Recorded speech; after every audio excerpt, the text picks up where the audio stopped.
कैसे हमारे जन्म होने से लेकर हमारे मरने तक टैक्स पे टैक्स सरकार हमसे वसूलती है। बच्चे के पैदा होने से पहले, उसकी आंखें खुलने से पहले जो उसको वैक्सीन लगती है उस पर 5% जीएसटी लगता है। जिस अस्पताल में बच्चा पैदा होता है उस हॉस्पिटल के कमरे के चार्जेस पर अगर 5,000 रुपए से ज्यादा का कमरा हो तो 5% जीएसटी लगता है। बेबी केयर के आइटम्स पे 5% जीएसटी लगता है। और अगर उसके माता पिता बच्चे के पैदा होने पर मिठाई बांटे तो मिठाई पर 5% और चॉकलेट पर 18%, 28% जीएसटी लगता है। बचपन में बेबी फूड जो खरीदा जाता है उस पर 12 से 18% जीएसटी, डायपर जो खरीदा जाता है उस पर 12% जीएसटी, बेबी स्ट्रोलर पे 5 से 12% जीएसटी और जो खिलौने बच्चे को दिए जाते हैं उन खिलौनों पर भी 12% जीएसटी लिया जाता है। तो स्कूल जाने पर यूनिफॉर्म से लेकर जूतों, स्कूल बैग, लंच बॉक्स सब पर जीएसटी लगता है। 12% जीएसटी नोटबुक पर लगता है, 18% जीएसटी स्टेशनरी आइटम पर लगता है। और उसके बाद अगर कोई एक्स्ट्रा करिकुलर एक्टिविटी बच्चे को करनी हो, कोई म्यूजिक क्लास करनी हो या फिर कोई स्पोर्ट्स कोचिंग की क्लास वो ले उस पर भी 18% जीएसटी देना पड़ता है। प्राइवेट ट्यूशन ले तो उस पर भी जीएसटी और पहली साइकिल जो बच्चा खरीदता है उस पर भी 12% जीएसटी देना पड़ता है। इस दौर में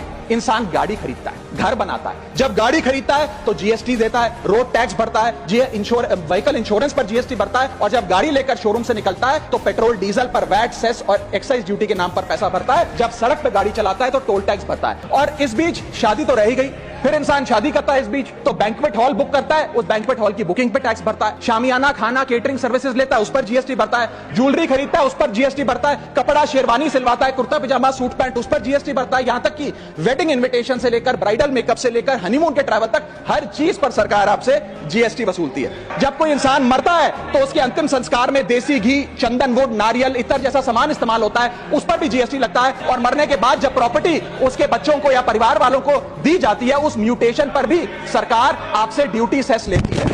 यह है life cycle of taxation model. लेकिन मैडम सबसे जरूरी बात यह है कि इतना टैक्स देने के बाद सरकारें हमें देती क्या है? कौन सी ऐसी हाई क्वालिटी सर्विस है जो फ्री ऑफ कॉस्ट जनता को दी जाती है? क्या हमें quality health care free of cost मिलता है? नहीं मिलता। क्या हमें वर्ल्ड क्लास एजुकेशन मिलती है? नहीं मिलती। क्या हमें फ्री वर्ल्ड क्लास ट्रांसपोर्टेशन मिलता है? नहीं मिलता। क्या हाई क्वालिटी रोड्स मिलती हैं? अगर अच्छी हैं तो टोल टैक्स भरना पड़ता है। क्या 24 घंटे 7 दिन बिजली आती है? नहीं आती। तो इतना सारा जो टैक्स सरकार इकट्ठा करती है उसका करती क्या है? इसीलिए मैं कहना चाहता हूं दैट वी इन इंडिया पे taxes like in developed countries to get services like in sub-Saharan countries.